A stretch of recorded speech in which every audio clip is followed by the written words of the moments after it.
Hello, and welcome back to Coin Lady channel. The time is now. Time has come for Binance to become a real thing. Because today's video is half about the economy and half about Binance and her impending collapse, it appears like a goddess like FISHY is going to prison here soon, men. To begin, there appears to be a great deal of underhandedness on the part of CEOs, as evidenced by the fact that Apple's CEO just sold the most shares of stock of any CEO in the past 2 years. Let's pause here for a second. 511,000 shares of Tim Cook stock were sold for $41 million. Holy crap, you guys are crazy. However, he still controls 3.28 million shares. That's right, a sizable percentage of his total holdings are in those shares. And a number of other Apple execs sold shares too. A total of $11.3 million in stock was sold by senior vice presidents. Alright, then, let me to elaborate on why I think this way. Who's all set? This? I'm about to reveal, or we're about to expose, all the safe guys in this film. Who's all set? Let's begin. Tim Cook apparently liquidated his stock holdings. Or a certain number of his stocks, as that's what most people seem to be asking about. You know, the top is the top, and stuff like that. But here's how I see things working out, ready? Surely Tim Cook doesn't think we're going to fail, otherwise he wouldn't be selling, right? We're gonna drop down a notch. But I think the reason he's pitching the need for extreme vigilance is precisely why? Because he won't be able to unload all 3 million shares in a single day before the market crashes. Is he not? Because Gus would throw the book at him if he did. Trading on inside information. Right? To act in such a questionable manner is surprising. Now think of all the other CEOs that will follow suit because of this. So instead, I think they are selling off pieces of Scott's just before the inevitable collapse takes place. Therefore, you will most likely be the one to carry their luggage. Right? The fact that Warren Buffett has accumulated a fortune of $47 billion makes the story much more intriguing. Right? So, this is just weird, right? What's the deal with all this money he's got? Right? That it's not a seller's market makes it all the more intriguing. Buffett is a known non-buyer, so that's settled. Without a doubt, Buffett is not making many stock purchases at the present time. That's a big jump for a parent company like Berkshire Hathaway's cash reserves, which they saw in the second quarter. Nearly every valuation statistic you can think of indicates that the stock market as a whole is overvalued right now, so why isn't Warren Buffett buying anything? That settles it. Right. This is why he is trying to unload his personnel before the economy collapses. The CEO of another company sold, and another CEO sold after a video was made about him. Many CEOs are selling off their companies right now, while Warren Buffett is sitting on almost $100 billion in cash, waiting to invest in the inevitable market collapse. Mr. Bitcoin will be severely punished, according to Jim Cramer. Let's pause here for a second. To that end, Jim Cramer, any attempt to sugarcoat this is laughable. Stay put. When Mr. Bitcoin is going to crash and burn, I just can't bring myself to be a part of it. That settles it. Wow, guys, it sure is picking up the pace around here, huh? Jim Cramer just went public with his prediction that Bitcoin's value would decline significantly, signaling a potential dump. This is why the males aren't getting it. Given that he is the definition of a contrarian signal, I think it's safe to assume that we'll be pumping quite optimistic for the cryptocurrency market soon. Even John Dixon made an appearance, and I still bought some bitcoins afterward. Wow. So the question is, are we going to turn off the taps because top executives at significant companies in this field are selling off assets in anticipation of a better buying opportunity? That's why he's going to be holding cash and selling for USD. As a result, the rich gain richer and the poor become poorer. Guys, just hang on for a second and you'll notice a collapse. They're slowly selling for USD. What on earth are you discussing? Check out that. That is too crazy to be true. They'd be switching to gold or something if they really thought the USC was going to die, so don't even bother. Since we're discussing the dollar, I have to say that this is the funniest thing that's ever happened to me. The DXY appears to be declining, and it's probably about to fall off a cliff, people, right? If it does assist, I'm hopeful it will continue to help all the way down. And then when the EOC is at its lowest and everyone is clamoring for it to collapse, that's when it's going to start climbing again. This is merely my own view and not professional advice. But it's excellent news if the dollar keeps falling. Since cryptocurrencies and stocks are inversely correlated, this is wonderful news for the crypto industry. Most of the time, we see the housing market or merely Powell, and he needs to stop rising interest rates or we risk a hard landing for the economy. So, obviously, Powell will have to cease here soon, guys. Even if there is another rate hike, they will be obliged to halt for a while. Hold your breath and prepare to cut very soon. We're going to pump it up this year, or the next, whenever it may be.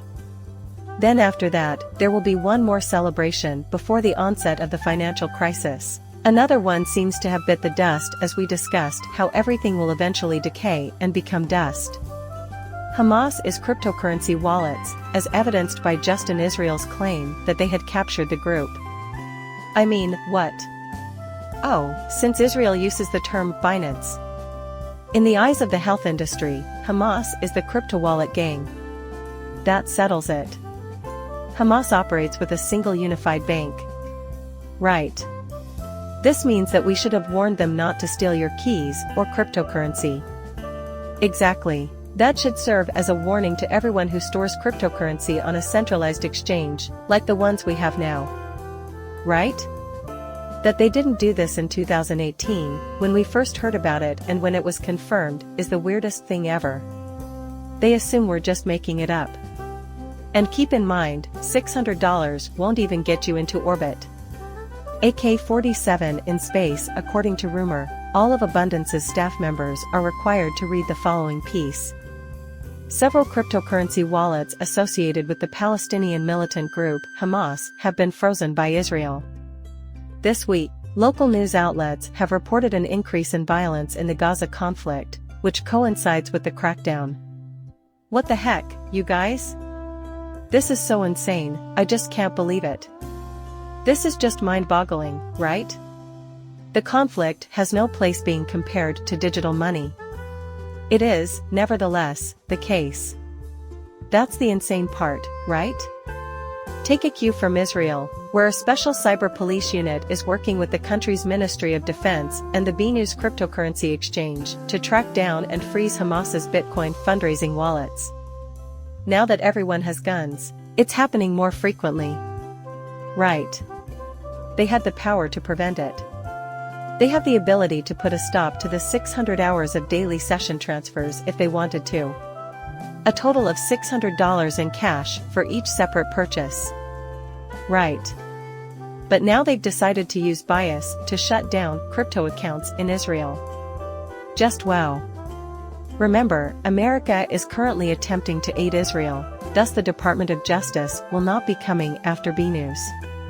Nance, though, claims that BNews helped or at least observed all this money laundering and stuff like source people taking place years ago. Yet they did nothing to halt it. After the start of the fight with Hamas, the Israeli police issued a statement that reads suspiciously. The group launched a social media fundraising effort, asking supporters to transfer cryptocurrency to their accounts. As far as I'm concerned, this is the weirdest thing that's ever happened to me. Wow. I seriously have to pinch myself. Don't forget that we warned you that the world of the future would be both centralized and decentralized. It will be contradictory in nature. You do realize that you'll be living in a paradox. We told you no one would run, and it looks like we were correct. Never forget that blockchain is always working. Now, I wish you the best of luck. Now. After discovering these accounts, the Cyber Police Unit and the Ministry of Defense froze them with the help of the BNews cryptocurrency exchange so that the money could be transferred to the state treasury. Okay, so now we know what everyone at street level has been muttering. Wow, asbestos central. Because, it's not a decentralized system. The likes of which, too. In my opinion, Hamas should have known from the start that everything was governed from a central location. Of course Hamas was aware of the problem, so why didn't they just fix it by removing the offending wall and building a self-storage unit in its place? I'm speculating as to why Nance should be attacked further. Nance indictment checked to sell square feet of space, a tiny amount of fraud, but hold on a second. Ignore that, we're going to do it anyway. Never put anything important in writing. I'm assuming this is what one of BNews's workers said. When dealing with Hamas, T typically sends little indications and quantities, money laundering that can barely buy an AK space. 47, come on, they must be looking for criminal activity. But we deliberately turn a blind eye to infractions of the law by closing both eyes. Then, guys, just undertake a sloppy self-audit of your own actions. Hey, hold on there. On March 28, 2023, you posted this. Now, look where we are. The DRC is always prepared with a phony yearly MMLRO. Accountable to BNews's board of directors WTF? In a word, yes, I know how to get the boss to approve a phony report. Unbelievable, right? Right. The proof is in, and dang pudding, we now know it. It's almost time, boys. At the very least, there must be compensation implications if CZ fails, right? Have some sort of repercussions. I suppose that makes sense, given everything that's happening. The space system we inhabit is rotten. The co-founder of BNews reacts, the Unified Nations presently recognizes Hamas as a united group. There should be no politics involved in the fact that any international body, including any bank or trade platform, must cooperate when receiving inquiries and freezing funds. However, no trading site can legally reject demands from law enforcement. Remember, we were the first YouTube channel to post about this and discuss it at length. Crazy. Everyone else is probably just being politely quiet, right? Hamas is a military organization. Do all of you have working eyes? Holy cow, you guys are nuts. Seeing CZ makes everything okay, by the way. This is my entry. Hashtag created by Nance and CZ, who have become tired of the same 4 images and decided it's time to try something new. Yes, and there is a contest going on right now. Also, check out this dude. All you haters, take note, this is a message. If you don't like of my methods, but nevertheless follow them closely, we're good to go. So, that's it, fellas. That settles it. Guys will just think it's a good time. All in all, it's a good time. Everything we see now, by the way, is FUD, so stop watching and stop caring. However, you too should just shut your eyes and listen. Try not to think about it. Don't worry, we're just having some harmless fun. Nance of What BAM Trading Services, sometimes known as BAM, recently published an article on CoinDesk advising readers to disregard a sand basement fried FTX trial. Justify your statement. Caroline Ellison claims that her ex-girlfriend, FUD expounder Sandvik, liberated her to commit crimes. This idea can easily be scuttled by you. This is the weirdest timeline I've ever seen. Finished with me. Finished with me. Finished with me. Finished with me. I have reached the end of my wits with this. Correct. FTX Sam urged Caroline to break the law. Is CZ encouraging his staff to break the law? Men only, please. All in all, it's a good time. Please like and subscribe my channel. See you later, bye.